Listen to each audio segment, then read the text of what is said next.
My friends, this type of reckless statement that governments make, when these things go viral, it makes the protection of women sound like a joke. It sounds like you do not care about the ordinary citizens. From our national headquarters and virtual space, Member of Parliament for St. Augustine, Khadijah Ameen. Political leader of the United National Congress, the Honorable Kamala Persad-Bissessar, member for Siparia. My fellow members of Parliament of the United National Congress, citizens of Trinidad and Tobago, wherever you are, and those of you who are joining us via the World Wide Web and our live stream on the UNC Facebook page and YouTube channel, a special good evening to each of you. My name is Khadijah Ameen. I am a citizen and a patriot of Trinidad and Tobago. I am an elected representative for the St. Augustine constituency in the House of Representatives in the 12th Parliament of the Republic of Trinidad and Tobago. I firmly believe in democracy. I firmly believe in the power of people. I firmly believe in the protection of the rights of every single citizen and every human being. On Thursday, 21st October 2021, at an extraordinary sitting of the House of Representatives and the subsequent meeting of both houses, called for the purpose of Section 36(1)(a) and (b) of the Constitution, to establish a tribunal, the microphones and voices of the elected opposition members of Parliament were muted. Tonight, permit me to share with you what muting of the voices in a democracy means for a nation and the far-reaching consequences it could have for citizens, for the media, and for freedom of speech generally. There are some basic concepts in democracy. A lot of people know about freedom of speech, but democracy recognizes the worth and dignity of every person. There is respect for equality amongst all persons. There is also faith in the majority rules, but also an insistence in the rights of the minority. So even though we respect the majority rule, we must also insist on the rights of the minority. In democracy, there is an acceptance of the necessity of compromise. And in democracy, you must have the widest possible degree of individual freedom. In a democracy, supreme political power rests with you, the people. In our democratic Republic of Trinidad and Tobago, the will of the people is translated into law by those of us elected by the people as your representatives. So, your elected representatives become your voice in the Parliament and when it comes to making law. But in a dictatorship, those who rule do so without regard to the will of the majority. And we must be careful in this country that when you shut up those who oppose you, that we are moving away from a democracy and moving to a dictatorship.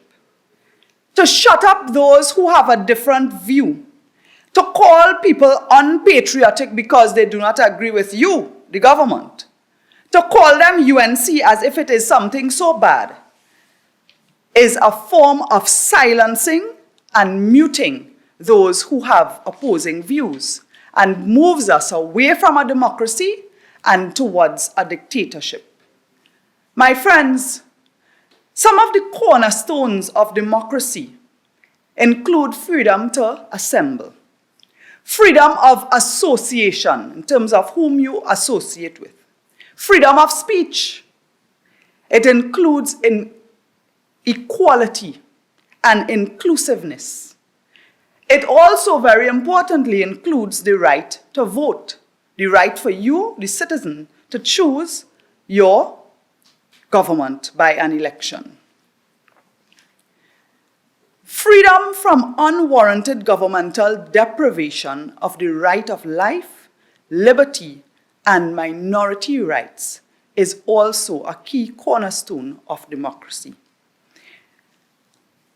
But a government is elected by the people, and the legitimacy of any government is based on consent of those who are to be governed. So political decisions must reflect the general will of the people who voted for the government. We are in a democratic parliament in this country. The government has the majority. We know that. The ruling power has the final say. And there's a saying that whoever is in government, at the end of the day, the government will have its way. And therefore, it is important for the opposition to have its say. And now let's take a look at what happened on that fateful day in Parliament, October 21st, 2021. The Leader of Opposition brought a motion to the Parliament. The Speaker of the House brought some guidelines. And when the Leader of Opposition proceeded to read her motion, one of the first things that was noticeable was the Speaker's guidelines that prohibited debate. And the Leader of Opposition called this an abuse of power, to prohibit debate as a war on democracy, a coup d'etat against the Constitution of Trinidad and Tobago. And when we raised the question about a debate, the Speaker was very firm that she had set out guidelines. These guidelines were set out based on her own discretion. When the Leader of Opposition tried to lay the motion,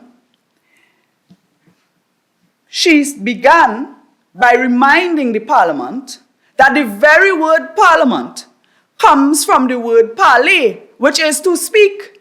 And what are we going in Parliament if not to speak? Yes, we go to vote and pass legislation, but a key part of Parliament is parler, or to speak. The Leader of Opposition also called the Speaker's guidelines illegal and null and void. So we in the opposition, we participated in the process. I can't say the debate. We participated under protest. So while we will not abdicate our responsibility in the House to speak on behalf of the people who elected us, we make it very clear that we participated in this process under protest. But for those who didn't see, I was there on that day. When the Leader of Opposition proceeded to read her motion, and the motion more or less indicates that the mover of the motion was asking for a tribunal to investigate the conduct of the president. Because our Constitution provides that a president can be removed from office if he or she, A, willfully violated the provisions of the Constitution, and the opposition put forward that she did so by interfering in the independence of the Police Service Commission and its functions. B, if the president behaved in such a way to bring the office into hatred, ridicule, or contempt, and or facilitating interference, and that is interference of the Police Service Commission, by proceeding to appoint new members of the Police Service Commission. The Constitution also provides for a president to be removed if he or she, we had A and B, and now I am on C, behaved in a way that resulted in the endangerment of the security of the state. And our leader of opposition's motion put forward that the president did so through inactions and failures and/or neglect to act. There was another part of the Constitution where the president can be removed if he or she otherwise failed or neglected to execute the duties under the Constitution. And the leader of opposition, member for Superior, moved a motion that the Parliament resolve or decide that according to Section 36 of the Constitution, a tribunal is to be established to investigate the removal of Her Excellency Paula May Weeks, the President of the Republic of Trinidad and Tobago. That is what the motion was. And I want to also tell you that while the leader of opposition was moving the motion, she was interrupted by the speaker. Now, the speaker's own guidelines indicated in the procedure that the member will read their motion. Yes, there was quite some crosstalk and so on, but the leader of opposition was not allowed by the speaker to complete the reading of the motion. So if in your own guidelines you say that the member should read their motion, we understand that the member should read it to its conclusion. There's a word limit to the number of words in a motion. So you really don't get to put forward your arguments and so on, but you move the motion and then usually there is a debate. There were a lot of voices from the opposition calling for the motion to be read in full. At that point, I mean, things got a little heated in the Parliament, and to those of you who feel that as MPs we should not have been so vociferous, I want to tell you that silence will allow the PNM to continue its dictatorship. And silence from the members elected and silence from the people. So, at that stage when the leader of opposition was prevented from completing the motion, the reading of the motion, that is when things got a little haywire. And I also want to say on behalf of fellow members of Parliament that I firmly believe that all elected representatives should be given the opportunity to speak, because we speak on behalf of the thousands of people who elected us. Elected us. And that is a fundamental right in democracy. I, as Member of Parliament for St. Augustine, was denied the right to speak on behalf of the people of St. Augustine. And I take issue with that. When we silence the voice of the opposition, we silence the voice of the people. When we silence the voice of elected representatives, we silence the voice of the citizens. And I stand firm that I intend to continue to demand that the voices of elected people be heard on behalf of those who elected them. And I come back to democracy and how significant the muting of the microphones in the Parliament is in this government's approach to democracy in Trinidad and Tobago. We know we are presently under a state of emergency. We know that we are in the midst of a COVID pandemic. But we know also that there's common sense and there's the PNM. It seems to be two things that are very, very far away from each other.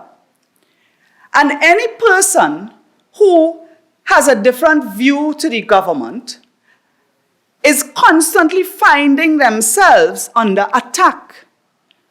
Any person who does not agree with the PNM takes measures to silence them, to mute them. So, what do?